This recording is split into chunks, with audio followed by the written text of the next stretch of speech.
In this demonstration, we're going to look at the different forms of the select statement. And we're going to select from a database that contains this table, an employee table with these fields. Now, as a developer, understanding the structure of the database is necessary to a degree. Obviously, we need to know where the data is, that is, what tables contain the data that we're interested in. And we're interested in the common data fields or the keys that link those tables together. But otherwise, the lower level details of the database are not our concern. Those are the concerns of the DBA. This table employee contains information about the employees of some fictitious company. The business entity ID represents a unique identifier within the database for the employees, the national ID number, the login ID, job titles, birthdays, marital status, and all of the other pertinent information about an employee of a company is listed within this table. So let's look at some code. In the setup of this demonstration, we're going to use the same database connection code that we had previously used. In a subsequent video, we're going to demonstrate how to do this better. But for now, until we cover the necessary material, we're going to continue to use this external PHP file that contains the database connection code. Also, to show the performance impact of the different queries that we're going to be executing against the database server, we've created a timer class. And this timer class is pretty straightforward. It is a singleton class. And again, this is material that will be covered in a subsequent video. So for now, we're just going to gloss over it. But we've created this timer class that's going to allow us to collect some performance information about the different queries we're going to execute against the database. The class provides an interface to start a timer, to stop the timer, and then to get the elapsed time. So we're going to use that in our code that's driving the queries to measure the performance of the different types of queries we're going to execute. So on line 4 and 5, I include the necessary files. On line 6, just to save a little typing, I've defined a constant for the HTML break command. And then on line 7, I create an object of type timer for use within this code. Line 10 and 11 are SQL Server specific variables necessary for the complete connection to SQL Server. So on line 13, we call the timer start method, and on line 15 we define our query, and in this case we're going to be selecting everything from the employee table. On line 16 we send that query to the database to be executed. The database returns the result set and we assign that result set to our local variable results.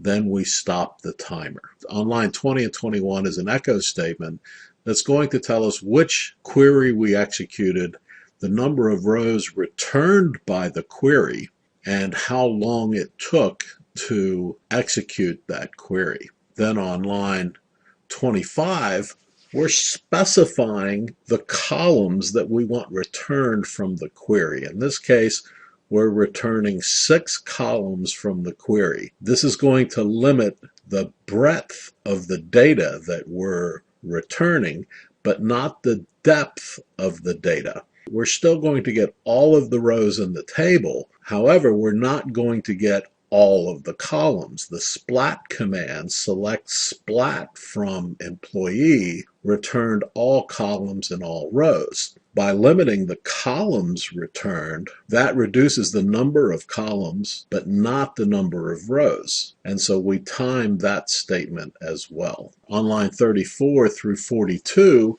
we iterate over the return values from the select statement and echo those to the browser. Then on line 46, we're going to limit the number of rows returned by including a where statement in our select. So we're going to select the same columns, so the breadth of the data is going to be the same 6 columns. However, now we're going to limit the number of rows by telling the query that we only want rows where the marital status column is equal to M.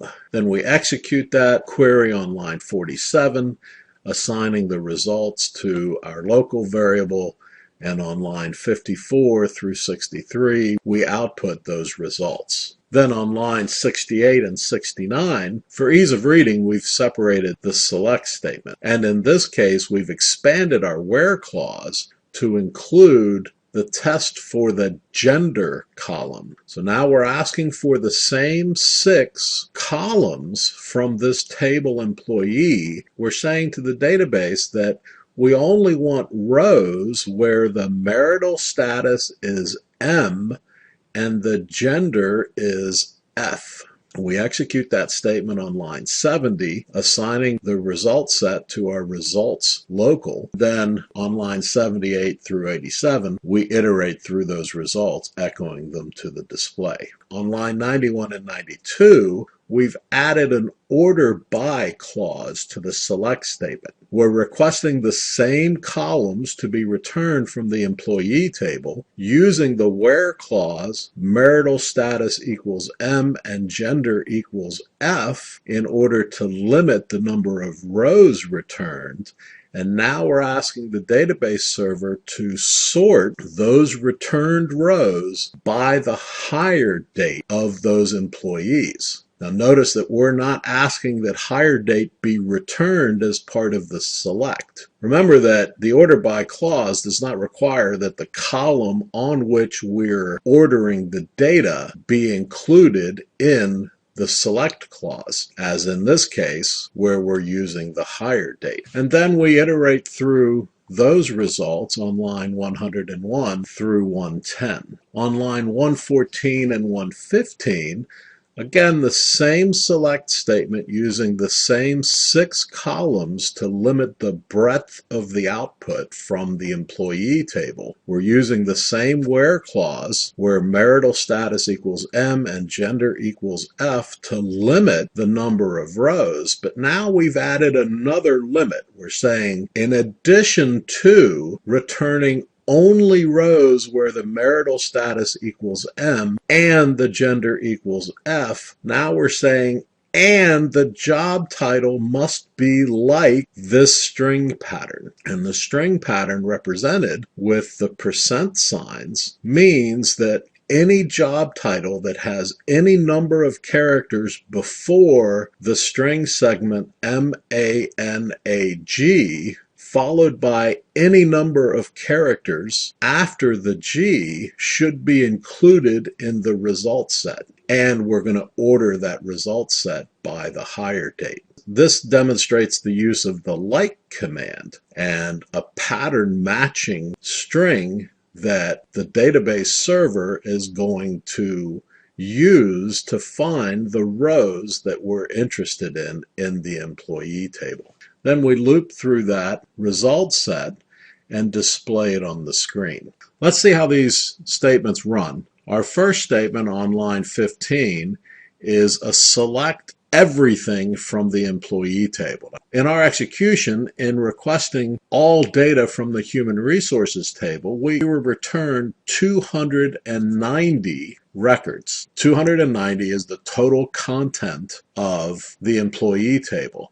And it took 0.0016 seconds for the database to return that data. Then on line 25, we limited the breadth of the data to be returned, but not the depth. So we've limited the result set to 6 columns, but we're still going to get all of the rows. So in our return from the database server for that query, we got 290 records, rows returned to us, but notice that limiting the number of columns returned is marginally more efficient than returning all columns and all rows. Now, when looking at the timings for the execution of these queries. We cannot accept these timings in isolation. As developers, we need to recognize that these queries that we're writing may be executed tens of thousands of times in a day, and on very busy systems, even tens of thousands of times in an hour. So saving 3/10,000ths of a second multiplied by some hundreds of thousands of executions actually is meaningful time. So keep that in mind as we look at these timings. So the next query that we executed actually limited the number of rows returned by including a where clause. And in this case, we're saying where the marital status equals M. So same number of columns, but this is going to limit the number of rows returned. So for this query, we returned 146 rows. So roughly half of the number of rows that were previously returned, same number of columns, but half of the number of rows. And we were able to do that in 0.0011 second. Again, marginally faster than the previous query that returned 290 rows. Remember that the amount of data that we return from the database not only affects the performance of the database, but also impacts the performance of the network. So we want to restrict the amount of data that we're asking the database to return to us to the absolute minimum amount of data we need for our application. On line 68 and 69, the query further limits the number of rows to be returned by adding a second where condition. So in this query, we're going to limit the number of rows for those that have a marital status equal to M and a gender equal to F. Same number of columns returned, but now we're going to further limit the number of rows. This query returned 49 rows and did so in 8/10,000ths of a second. So again, marginally faster than the previous query that returned 146 rows. What's the cost of asking the database server to sort our data by including the order by clause? This query is going to demonstrate the performance impact of adding the order by clause to the query. Same data is being returned. We should see 46 rows of data, but the data will be ordered by the hire date of the employee.